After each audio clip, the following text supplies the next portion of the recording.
아브라함의 삶을 묵상합니다. 오늘 함께 또한 아브라함의 삶을 묵상하고자 합니다. 여러분들이 알고 있는 그 아브라함은 창세기 15장 7절에서 이야기하고 있는 것처럼 갈대아 우르에서 하나님의 부르심을 받고 가나안으로 이동한 그러한 인물로 우리는 알고 있습니다. 그런데 그렇게 갈대아 우르에서 가나안으로 이동하는 그 아브라함의 그 여정에 또 여행의 그 여정에 함께 동반한 인물이 있었습니다. 그래서 창세기 12장 4절에서 제가 읽어드리겠는데 이에 아브라함이 여호와의 말씀을 따라갔고 롯도 그와 함께 갔으며 이렇게 이야기하고 있습니다. 롯이라는 인물 또한 그 아브라함의 여정에 동행하고 있다는 것을 보게 됩니다. 그런데 이 롯은 누구냐면 아브라함의 선친이 되는 데라가 아브라함과 나홀과 하란을 낳았고 그 하란의 아들이 롯입니다. 그러면 여러분들이 머릿속에 친인척 관계가 정리가 되죠. 아브라함에게 있어서 롯은 조카였던 거죠. 그런데 이 롯은 아브라함의 여정에 이렇게 동행하게 됩니다. 그리고 아브라함과 함께 합류하면서 또 아브라함의 그 삶의 모양을 닮았는지 그렇게 그의 삶 또한 번창하게 되는 그러한 내용들이 성서에서 전해집니다.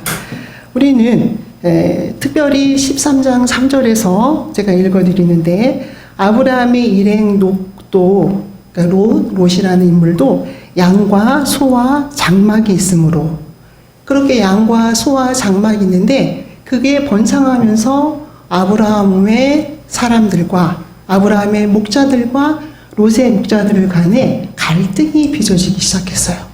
왜냐하면 삶이 크고 번창하면 번창할수록 필요한 그런 지역이 필요하겠죠. 더 큰 지역이. 그리고 양과 소를 돌보는 양과 염소를 돌보는 그러한 또 그들이 먹을 만한 목조지 또한 필요할 것입니다. 그러다 보니 서로 갈등이 생겼어요. 그래서 이 갈등을 어떻게 해결을 해야 할까? 아브라함이 롯을 불러서 함께 이야기하게 됩니다. 그래서 이제 아브라함이 롯에게 이야기하는 것은 우리가 한 친족이고 또 너도 너의 목자들이 있고 나도 나의 목자가 있고 거기다 이미 원주민이었던 사람들까지 있어서 이 지역에서 우리가 함께 거주하면서 빚어지는 갈등을 해결하기 위해 내가 너에게 제안할게. 이렇게 제안을 합니다. 그래서 앞에 펼쳐진 동서남북에 원하는 곳을 네가 선택해라. 이렇게 얘기합니다. 네가 좌하면 나는 우하고 네가 우하면 나는 좌하겠다. 네가 먼저 선택을 해라. 이렇게 롯에게 선택권을 줍니다. 여러분들이 만약에 롯이라면은 어떤 선택을 하겠습니까? 롯은 이렇게 선택을 합니다. 이제 13장 10절을 보니까 이에 롯이 눈을 들어 요단 지역을 바라본즉 소알까지 온 땅에 물이 넉넉하니 이 눈을 딱 들어서 선택을 해야 되는 그 사방을 둘러봅니다. 그리고 둘러보면서 선택의 그 기준을 어떤 것으로 정리하냐면 물이 넉넉하고 부유해 보이고 가능성 있는 땅을 결정해요. 그래서 요단 땅을 결정합니다. 그래서 요단 땅으로 결정하고 롯이 그의 삶을 이끌고 요단으로 향하게 되죠. 이렇게 아브라함과 롯은 이제 삶을 따로하게 되는 그러한 일이 일어납니다. 사랑하는 성도 여러분, 이 롯은 왜 그의 선택의 기준을 물이 넉넉하고 그리고 또 굉장히 가능성 있는 지역으로 선택을 했을까요? 이 롯은 갈대아 우르에서 함께 아브라함과 이동한 인물이었어요. 그런데 갈대아 우르라는 지역은 굉장히 인류 최초의 문명지라고도 할 수 있는 우리가 사실 교회 안이 아니더라도 저도 초등학교 때 많이 들었던 것 같아요. 유프라데스강, 메소포타미아 지역, 반달 지역 이런 얘기 많이 들었잖아요. 그런 반달 모양의 지역, 메소포타미아 지역의 끝자락에 있는 우르에서 삶을 살았던 인물이에요. 그리고 최초의 문명지였고 그만큼 화려하고 굉장히 도시 중심의 도시가 번영한 그런 곳에서 삶을 경험한 롯이었습니다. 그런데 그들이 아브라함과 함께 일행이 갈대아 우르에서 하란으로 옮기게 되는데 하란 또한 굉장히 메소포타미아 앞자락이죠. 그 부분은. 그렇게 굉장히 부흥이 되어 있었던 그리고 종교적으로도 아주 다신론을 섬겼던 그런 곳이었어요. 그러면은 지금까지 롯이라는 인물이 이 아브라함에 비해서 족하니까 비교적 젊은 세대의 인물이 경험한 삶의 그런 터전은 어떤 터전입니까? 화려하고 문명의 도시고 굉장히 가능성 있어 보이는 그러한 도시를 거쳐온 인물이에요. 그렇기 때문에 그런 삶의 모양에 익숙한 롯은 이제 또 그의 삶의 현장을 선택하는 그 과정에서 기준이 되는 것이 물이 넉넉하고 발전 가능성이 있어 보이고 그리고 내 삶을 폼나게 화려하게 한번 살아볼 만한 그러한 지역을 선택해서 떠나갑니다. 그래요. 그런데 롯이 이제 요단강 지역을 선택하고 그리고 떠나보낸 아브라함의 삶은 어땠을까요? 아브라함은 롯을 떠나보내고 어디를 선택해서 어떻게 살고 있었을까요? 아브라함이 선택한 지역은 그게 또 삶의 본격적인 시작, 아브라함의 삶의 본격적인 시작이 있었던 곳은 헤브론이라는 지역입니다. 그곳에서 롯을 떠나보내고 생활하는데 그게 상수리 나무 숲을까 이렇게 또 얘기도 하는데 그 지역에서 살아가고 있는 것을 보게 됩니다. 그러면 롯과 비교적으로 어떤 의미에서는 아브라함은 마치 자연인처럼 살아가는 것일까? 숲속에 깊은 산중에 문화와 좀 결별된 그런 산속에서 살아가고 있는 것일까? 궁금합니다. 그런데 어느 날 아브라함에게 롯에 대한 전갈이 전해집니다. 그 소식은 굉장히 다급해 보입니다. 보면은 15장, 읽진 않았지만 15장 12절에 4명의 왕이 소돔과 고모라의 모든 재물과 양식을 빼앗아 갔고 소돔에 거주하는 아브라함의 조카 롯도 사로잡혀 갔다. 이렇게 얘기합니다. 또 재물까지 다 노략하여 갔다. 이렇게 됩니다. 그러니까 아브라함의 조카인 롯이 사로잡혀 갔고 그의 식솔들뿐만이 아니라 그의 재물까지 다 빼앗겼다는 그런 다급한 소식이 아브라함에게 전해집니다. 이렇게 아브라함에게 이러한 노세 상황이 전해지게 될 때 이런 긴박한 내용에 보면 도망자가 와서 히브리 사람 아브라함에게 말하니 이렇게 되어 있어요. 굉장히 긴박합니다. 어쩌면 사로잡혀 갔다는 것은 어떤 의미에서는 목숨에도 위협이 있을 수 있는 그런 상황입니다. 그렇다면은 이렇게 롯을 사로잡아 간 사람들은 누구이며 또 그들로부터 이 아브라함은 롯을 구출해낼 수 있을까? 그리고 구출해낼 만큼의 힘을 갖추고 있을까? 준비가 되어 있을까? 그런 생각을 우리는 하게 됩니다. 아브라함은 어떻게 일을 해결할 수 있을까? 사실은 15장 16절에 보면 모든 빼앗겼던 재물과 자기의 조카 롯과 그의 재물과 또 부녀와 친척을 다 찾아왔더라. 이렇게 기록하고 있는 것처럼 사실은 이 이야기는 해피엔딩으로 끝납니다. 결국은 아브라함이 어떻게든 그 롯과 롯의 사람들과 또 그에게 속한 모든 재물을 다 찾아왔다는 그런 해피엔딩으로 끝나요. 끝내주죠? 멋있죠? 내가 아브라함이었으면 좋겠죠?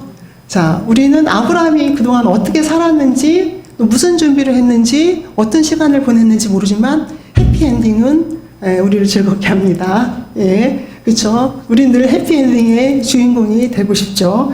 자, 그렇다면은 사실은 이 사건은 신학적으로 굉장히 중요한 사건입니다. 왜냐하면 아브라함이 개인의 삶의 영역에서 속해 있는, 그러니까 우리가 사적이거나 공적인 거를 이야기한다면 그저 사적인 삶에 속해 있던 아브라함이 비로소 공적인 삶으로 나아가는 그러한 터닝 포인트라고 얘기해요.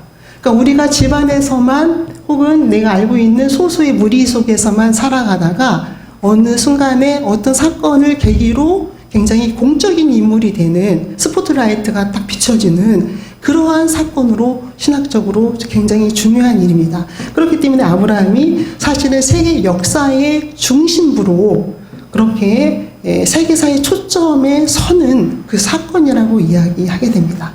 그렇다면은 이런 아브라함의 삶의 터닝 포인트를 위해서 그동안 아브라함에게는 무엇이 필요했을까? 어떤 것들이 필요했을까? 우리는 아브라함의 삶을 잠깐 조명해 보고자 합니다. 아브라함과 롯이 똑같이 갈대아 우르에서 출발해서 삶의 중요한 사건에서 롯과 아브라함이 확연하게 구별되는 이유가 무엇일까?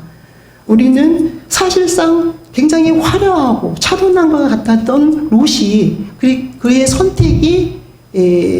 선택보다는 그저 루저같이 모든 걸 양보하고 그리고 남겨진 아브라함이 오히려 더 그 차분함 같은 화려한 삶을 선택했던 롯을 구출하는 그런 모습을 보면서 오늘 아브라함의 삶이 우리에게 어떤 얘기를 할까 그런 생각을 하게 됩니다. 또 우리는 어떻게 아브라함의 그런 삶을 닮아갈 수 있을까? 아브라함은 무슨 일을 그동안 롯과 구별되게 살았을까?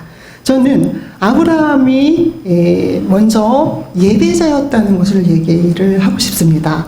13장 18절에 이에 아브라함이 장막을 옮겨 헤브론에 있는 마므레 상수리 수풀에 이르러 이제 롯을 떠나보내고 화려한 것을 선택한 롯을 떠나보내고 아브라함이 처음 한 일은 지금 얘기한 것처럼 그의 삶의 터전이 될 수 있는 헤브론에 있는 마므레 상수리 수풀에 거하게 되는 그리고 그곳에 하나님께 여호와 하나님을 위해서 제단을 쌓는 일이 시작됩니다. 그렇습니다. 아브라함의 이제 새로운 출발, 새로운 단계는 그는 하나님에게 먼저 묻고 또 하나님에게 제단을 쌓는 일로 시작하는 것을 볼 수가 있습니다. 그렇게 아브라함이 그의 삶을 시작하면서 사실 롯을 구하기 위해서 아브라함이 동원한 군사는 318명의 군사들이었어요. 그런데 이 318명의 군사들을 이끌고 이제 그 메소포타미아 연합군과 싸운 아브라함은 그 318명의 군사들이 그 인물들이 누구였냐면 자기 가정에서 가문에서 기르고 훈련시켰던 인물이에요. 그러니까 그 시대를 살아가면서 가장 민첩하고 민감하게 아브라함은 우리에게 필요한 것이 무엇일까를 물었던 거죠. 그리고 그 물음에 준비한 아브라함으로 볼 수가 있습니다. 아무리 롯이 잡혀가서 그를 구해야 되는 심각한 상황이 있다 할지라도 아브라함에게 준비된 318명의 군사들이 없었다면 그 롯을 구할 수도 없었고 찾아올 수도 없었고 속수무책으로 바라볼 수밖에 없는 그러한 아브라함이 될 수 있었겠죠. 그러나 그새 아브라함은 그 헤브론에서 삶을 시작하면서 하나님께 예배로 시작되어진 그의 삶은 실질적으로 현실 속에서 필요한 군사 318명을 양육시키고 훈련시키는 그러한 삶을 보게 됩니다. 사랑하는 성도 여러분, 여러분들에게 묻고 싶습니다. 여러분들은 또 여러분 젊은이들에게 묻고 싶습니다. 여러분들은 어떻게 살아야 하는가? 어떻게 하면 성공적인 삶을 살 수 있을까? 어떻게 하면 의미 있는 삶을 살 수 있을까? 그것을 묻고 있습니까? 그렇다면 여러분들 아브라함의 삶에 귀를 기울이십시오. 정말 진정으로 화려하고 폼나는 삶을 살고 싶다면 그저 눈에 보이는 폼나고 화려한 삶을 선택한 롯의 삶이 아니라 그와 구별된 아브라함의 삶을 여러분들이 선택하고 그의 삶에 눈을 그리고 여러분들의 관심을 기울이고 또 그 길이 무엇인가를 들여다볼 수 있는 여러분들이 되시기를 축원합니다. 그렇습니다. 아브라함은 그렇게 318명의 사람들을 훈련해서 실상은 메소포타미아 연합군이라고 볼 수 있는 5명의 왕들을 비롯해서 묶어진 그 연합군과 싸우게 돼서 이기게 됩니다. 그래서 그렇게 롯을 찾아오게 되는 그런 아브라함의 모습을 우리는 보게 됩니다. 그런데 그 사건 이후에 일어나는 그리고 그 전쟁 이후에 일어나는 또 아브라함의 선택과 판단을 우리는 또 들여다보아야 합니다. 그렇다면은 이제 전쟁에서 승리한 아브라함에게 사실은 전쟁에서 승리해서 탈취한 모든 전리품들은 그 전쟁에서 승리한 많은 사람들이 나누어 가질 수 있는 그것이 일반 다반사였죠. 나누어 갖고 얼마나 더 많이 수고했느냐에 따라서 사람들에게 분배되는 그런 것이 일반적인 일이었어요. 그런데 우리가 아브라함의 삶을 잠깐 들여다봅시다. 그렇게 이제 싸워서 이기고 돌아온 아브라함에게 소돔왕이 이렇게 이야기합니다. 소돔왕이 아브라함에게 이르되 사람은 내게 보내고, 이게 소돔왕의 이야기예요.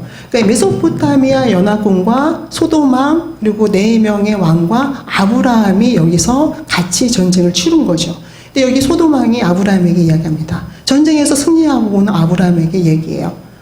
사람들은 나에게 주고 사람들은 여기 남기고 그리고 전쟁에서 획득해온 전리품은 네가 가져라, 이렇게 이야기합니다.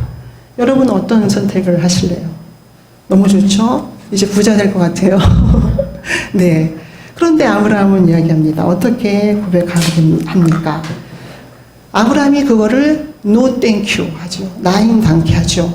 예. 왜냐하면 이렇게 얘기합니다. 이렇게 no thank you 한 이유가 있어요. 그 이유는 내 말이, 그러니까 소돔왕 네 말이 내가 아브라함으로 치부하게 하였다 할까하여 내게 속한 것은 실오라기 하나라도 건드리지 않겠다 이야기합니다. 치부하게 할까하여, 치부라는 말이 어려운데 히브리어로 생각해보면 소돔왕이 이렇게 얘기한다는 거죠. 내가 아브라함을 부유케 했어. 나 때문에 아브라함이 전쟁에서 탈취한 전리품으로 부자가 됐어. 그렇게 이야기할까봐 나는 네가 주는 것은 실오라기 하나라도 가지지 않겠다. No thank you. 이렇게 아브라함의 결정을 보게 됩니다.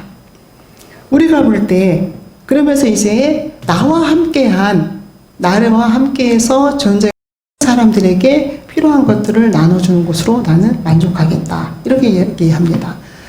사랑하는 성도 여러분, 여러분들은 아브라함의 이야기니까 아브라함이 전리품을 포기해도 아브라함의 이야기니까 이렇게 들을 수 있을지는 모르겠습니다.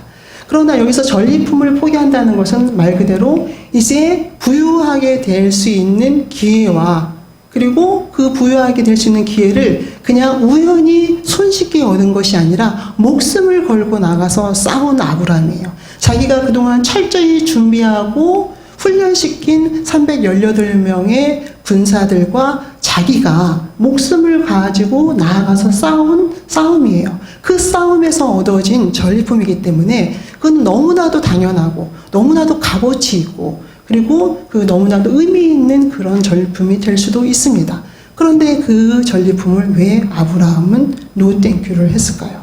그런 결단은 굉장히 우리 눈에 보기에는 미련해 보일 수도 있어요. 그렇죠? 그리고 너무 안타까워요. 꼭 그렇게까지 해야 하나 이런 생각도 할 수 있습니다. 그런데 아브라함은 거절합니다. 거절하는 이유는 네가 나를 부유하게 했다고 할까봐 이거예요. 왜 아브라함은 이렇게 거절을 했을까요? 사랑하는 성도 여러분, 아브라함은 그렇게 전리품을 포기하지만 그 포기의 근원적인 그러한 중요한 결정을 하도록 한 중요한 이유는 근거는 따로 있었어요. 그것은 뭐냐면 내가 아무리 318명의 훈련된 그런 군사를 가지고 또 목숨의 위협까지도 감수하는 용기를 가지고 갔다 할지라도 하나님께서 함께 하지 않으셨다면 내가 이 전쟁에 승리할 수 있었을까를 묻는 인물이었어요. 그래서 우리가 성서에서 보는 것처럼 전쟁은 하나님에게 속한 것이라는 그러한 신앙 고백. 사무엘상 17장에서 다윗이 고백한 전쟁은 여호와께 속한 것이니, 그리고 또 역대하 20장 15절에서 여호사밧 왕이 전쟁은 하나님께 속한 것이라는 그런 고백 속에서 그들의 위기와 굉장히 긴박한 목숨을 잃을 만한 그런 위협 속에서 용기를 가질 수 있었던 것은 그것이 바로 하나님에게 속한 것이라고 고백했기 때문에 용기를 가지고 전투의 현장으로 나아갔고, 그리고 또 그 용기로 인하여서 승리할 수 있었던 것처럼 아브라함의 삶 또한 우리는 그렇게 이해할 수 있습니다. 그는 비록 훈련되고 그리고 또 이길 만한 승산이 있을 만한 그런 싸움을 하기 위해서 노력하고 또 용기를 낸 싸움임에도 불구하고 모든 것이 마무리될 때 겸손히 하나님 앞에 그 상황을 드리는 그 신앙의 모습, 하나님께서 도우셨고 하나님께서 함께 하셨기 때문에 내 훈련과 준비와 용기가 더욱 빛날 수 있었고 그리고 더 찬란할 수 있었으며 또 그렇게 하나님의 은혜를 경험했다는 그런 신앙의 고백을 갖고 있었던 아브라함이기 때문에 나는 하나님과 동행하면서 싸우고 승리했는데 어디 감히 소돔 왕이 마치 자기가 인심을 베풀듯이 선심을 베풀듯이 그래 사람은 나에게 주고 잘했어 승리했어 사람들을 여기 남기고 이 나머지 전리품은 너나 가져 이렇게 생색내는 그런 소돔 왕의 해결의 모습을 보면서 아브라함은 당당하게 No thank you 한 것이요. 사랑하는 성도 여러분, 이것이 그렇게 쉬운 결정일까요? 우리는 우리의 삶을 우리가 아브라함의 삶과 연결해서 볼 때 우리는 어떻게 결정할 수 있으며 또 아브라함을 닮은 삶을 살아갈 수 있을까요? 우리는 우리의 삶 속에서 조금 더 성공적이고 조금 더 화려하고 조금 더 안전하게 살기 위해서 늘 민감합니다. 그래서 모든 촉각을 세상을 향해 세워요. 그리고 어떻게 하면 줄을 잘 설까? 어떻게 하면 나에게 유익한 그런 영향력을 줄 수 있는 사람에게 줄을 쓸 수 있을까? 어떤 의미에서 그것을 무시하거나 또 그게 중요하지 않다고 얘기하는 것은 아닐 수도 있습니다. 그런데 더 중요한 것은 우리는 어디에 바르게 줄을 서야 하는가? 먼저 내가 줄 서는 곳에 나는 하나님과 함께 있는가? 내가 또 하나님 앞에 줄을 서는가? 이것을 우리의 신앙의 삶으로 들여다볼 수 있어야 한다는 거죠.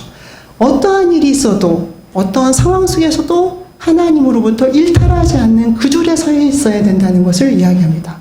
그렇기 때문에 어떤 의미에서는 전쟁에 나아가는 그 용기만큼 소돔 왕의 그러한 제안을 거절할 수 있는 그 큰 용기가 필요하다는 것을 우리는 알게 됩니다. 그렇게 소돔 왕의 제안을 또 혹은 월권행이라고도 할 수 있는 그 제안에 거절한 아브라함에게 결국 어떤 일이 일어납니까? 15장 1절로 가보면 이렇게 되어 있습니다. 이후에 여호와의 말씀이 환상 중에 아브라함에게 임하여 이르시되 아브라함아 두려워하지 말라. 나는 내 방패요 너의 지극히 큰 상급이라. 이렇게 얘기합니다. 여기에서 이제 다양한 얘기를 할 수가 있지만 중요한 것은 너의 방패고 너의 상급이라는 이야기를 하는 그 부분을 우리가 함께 묵상하면서 설교를 마무리하고자 합니다. 여기서 너의 상급과 너의 방패라는 것은 히브리어로 연결해서 보면 동격으로 볼 수 있는데 오늘 너의 상급이라는 그 단어를 함께 한번 묵상을 해보고자 합니다. 내가 너의 상급이다. 아브라함을 향해서 이렇게 얘기해요. 근데 이 상급이라는 단어를 좀 어렵죠. 이 단어를 쉽게 얘기하면 내가 너의 임금, 그러니까 너에게 지불하는 싹시라는 얘기죠. 임금이라는 얘기예요.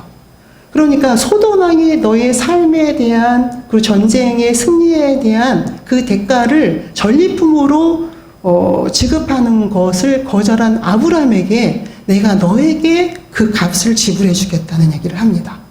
내가 너의 상급이 되겠다. 너의 임금이 되겠다. 너에게 그 싹을 지불해 주겠다. 이렇게 이야기하고 있는 그러한 내용입니다. 사랑하는 성도 여러분, 여러분 누구에게 소속되기를 원합니까? 소돔 왕에게 소속되기를 원합니까? 아니면 하나님에게 소속되기를 원합니까? 더 안전하고 더 찬란하고 더 빛나고 그리고 또 그것이 진리인 그 하나님으로부터 우리의 삶의 수고와 노력과 훈련의 대가를 받을 것인가? 아니면 애따 가져라 마치 월권 행위를 하는 소돔 왕으로부터 내 목숨을 걸고 내 생명을 걸고 지금까지 지켜왔던 그 삶의 대가를 소돔 왕으로부터 받을 것인가? 여러분 어떤 선택을 하시겠습니까? 아브라함이 우리에게 있어서 믿음의 조상 아브라함이라고 하는 이유 중에 하나를 우리는 여기서 발견할 수가 있습니다. 그렇게 하나님을 선택하는, 그래서 전리품을 포기한 아브라함에게 하나님과 중요한 계약을 맺는 터닝 포인트가 여기서 일어납니다. 이제 하나님께서 아브라함의 상급이 되겠다고 자처하면서 그의 삶을 책임져 주시고 또 그의 훈련과 그의 용기의 대가를 치러 주시고 그의 필요한 것들을 아브라함에게 주겠다는, 그렇게 그의 수고와 그의 삶의 방식에 그 값을 충분히 하나님께서 치르겠다는 약속이 15장 1절에서 이어집니다. 사랑하는 성도 여러분, 그렇습니다.